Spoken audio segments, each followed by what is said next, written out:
Hello and welcome back to your own YouTube channel Ishwar Hindi 121।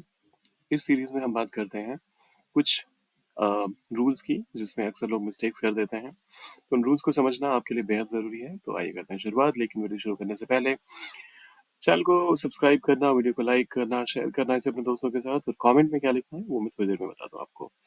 फिलहाल rule क्या है, आइए वो शुरुआत करते हैं। Rule number two says subject verb agreement with singular indefinite pronouns. बहुत सारे ऐसे pronouns होते हैं जो जैसे each हो गया, every हो गया, anyone हो गया, someone हो गया, nobody या फिर everyone। इन सब के साथ बेशक आप जब कहते हैं तो सुन के ऐसा लगता है कि आप बहुत सारे लोगों की बात कर रहे हैं, लेकिन इन सब को indefinite pronoun बोला जाता है। और उन सब के साथ हमेशा सिंगुलर वर्ब ही आता है, क्योंकि ऑब्वियसली सब्जेक्ट हमारा सिंगुलर हो गया। एग्जाम्पल के माध्यम से आप बेहतर समझ पाएंगे। पहला एग्जाम्पल आता है, प्रत्येक छात्र कक्षा में पढ़ रहा है। तो देखिए, प्रत्येक के लिए आप कहेंगे एवरी, और छात्र के लिए स्टूडेंट। आप चाहें तो एवरी के बदले ईच का भी इस्तेमाल कर सकते हैं। सो ईच स्टूडेंट, और पढ़ रहा है कंटिन्यूस प्रेजेंट कंटिन्यूस टेंस का सेंटेंस है। इज पढ़ने के लिए आप स्टडी का इस्तेमाल करते हैं, और क्योंकि ये कंटिन्यूस टेंस का सेंटेंस है तो स्टार्टिंग हो जाएगा, आईएनजी फॉर्म आएगा इसका। इज स्टार्टिंग, और कहाँ पढ़ रहे हैं, क्लास में। सो इन द क्लास। आप चाहे तो इन द क्लासरूम भी कह सकते हैं, या फिर इन द क्लास। ये भी सब कोई हर कोई समझ पाएगा, तो कोई दिक्कत वाली बात नहीं है। So each student is starting in the classroom, या फिर इन द क्लास। तो फुल स्टॉप लगाए इसके आगे। हर व्यक्ति अपनी जगह पर बैठा हुआ था। फिर से कंटिन्यूस टेंस का सेंटेंस आया, लेकिन इस टाइम ये पास्ट कंटिन्यूस टेंस का सेंटेंस है। सो एवरीवन, हर व्यक्ति, एवरीवन बैठा हुआ था। सो was sitting, पास्ट कंटिन्यूस का ये तो फॉर्मूला होता है, सब्जेक्ट के साथ was या फिर were, और फिर ING form of the verb. So everyone was sitting, अपनी जगह पर। अब देखिए, ऑन देयर प्लेस या फिर इन देयर प्लेस, ये दोनों ही कह सकते हैं। अगर ये इनक्लोज्ड स्पेस की बात हो रही है तो फिर इन देयर प्लेस कहिए। जैसे चेयर में भी अगर आप साइड में अगर आर्मरेस्ट लगा हुआ है जिस चेयर पे आप बैठते हैं, और हाथ रखने के लिए एक अलग से साइड, दोनों साइड में बना हुआ होता है ना आर्म रेस्ट, तो उस केस में आप इन द चेयर कहते हैं। लेकिन अगर वो आर्म रेस्ट नहीं हो तो आप ऑन द चेयर कहते हैं। तो सिमिलरली ऑन देयर प्लेस या फिर इन देयर प्लेस, दोनों ही अप्रोप्रिएट है। डिपेंड करता है कि किस तरह की जगह है जहां पर लोग बैठे हुए थे। कोई भी समय बाहर नहीं जा रहा है। सो कोई भी, कोई भी नहीं, तो इस वजह से आप नो बडी का इस्तेमाल करेंगे यहाँ पर। सो नो बडी बाहर जा रहा है, इज गोइंग, कंटिन्यूस, फिर से प्रेजेंट कंटिन्यूस आ रहा है, इज गोइंग। और बाहर के लिए आप आउटसाइड कह सकते हैं, या फिर सिर्फ आउट कहेंगे तब भी चलेगा। So nobody is going outside इस समय। So at this moment, at this time, या फिर दिस मोमेंट, तब चलेगा। तो nobody is going outside at this moment, at this time. कोई बगीचे में काम कर रहा था। अब कोई के लिए आप यहाँ पर someone का इस्तेमाल कर लीजिए। काम कर रहा था, was working, और कहाँ काम कर रहा था, गार्डन, बगीचे में, तो बगीचे के लिए आप गार्डन कहते हैं। सो इन द गार्डन। तो someone was working in the garden। प्रत्येक कर्मचारी अपनी रिपोर्ट जमा कर रहा है। सो एवरी, या फिर से यहाँ पर भी चाहें तो आप ईच का इस्तेमाल कर सकते हैं। एवरी एम्प्लॉय, कर्मचारी के लिए आप एम्प्लॉय का इस्तेमाल करते हैं। जमा कर रहा है, इज सबमिटिंग।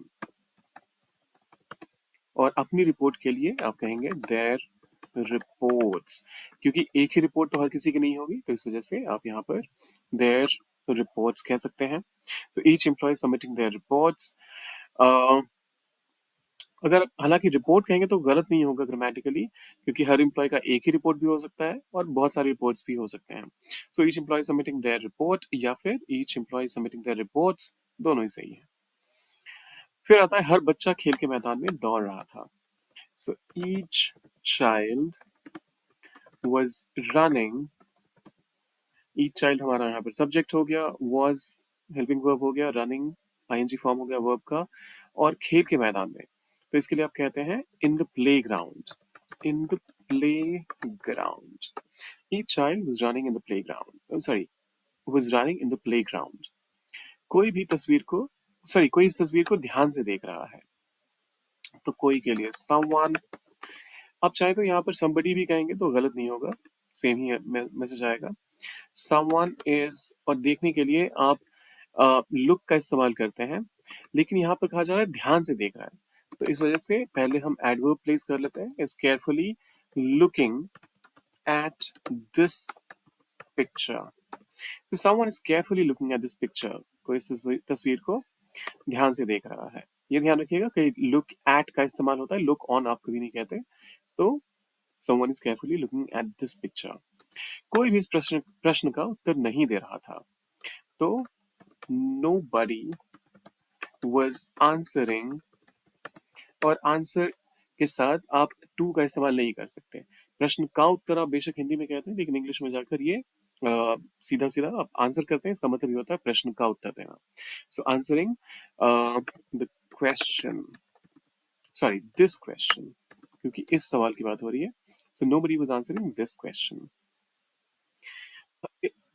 हर किताब अलमारी में रखी जा रही है। अब देखिए ये यहाँ पर आ गया कि हर किताब, और ये सारे के सारे स्टेटमेंट्स आपके वैसे तो हैं प्रेजेंट या फिर पास्ट की कंटिन्यूस फॉर्म में, लेकिन ये वाला थोड़ा सा यूनिक हो गया क्योंकि ये पैसिव फॉर्म में लिखा जा रहा है। हर किताब अलमारी में रखी जा रही है, तो ये रखने का काम किताब खुद से थोड़ा ना करेगी। हर किताब, ईच बुक, और रखी जा रही थी, सॉरी रखी जा रही है, इज बीइंग, जो अ, हमारा रेगुलर सेंटेंस होता है सब प्रेजेंट कंटिन्यूस का, उसमें आप कहते हैं सब्जेक्ट, इसके साथ आप लिखते हैं एम या फिर इज या फिर आर, फिर आता है प्लस, फिर ING form of the verb, और फिर इसके बाद आप लिखते हैं जो भी ऑब्जेक्ट होता है। लेकिन यही जब पैसिव फॉर्म में चला जाता है, इसको पहले सेपरेट कर देते हैं, am is are plus ING, और तो ये जब पैसिव फॉर्म में आता है तो इसके पहले बीइंग आ जाता है, लेकिन जब ये आईएनजी फॉर्म के बदले थर्ड फॉर्म ईडी फॉर्म आ जाता है, वो लिखा जाता है।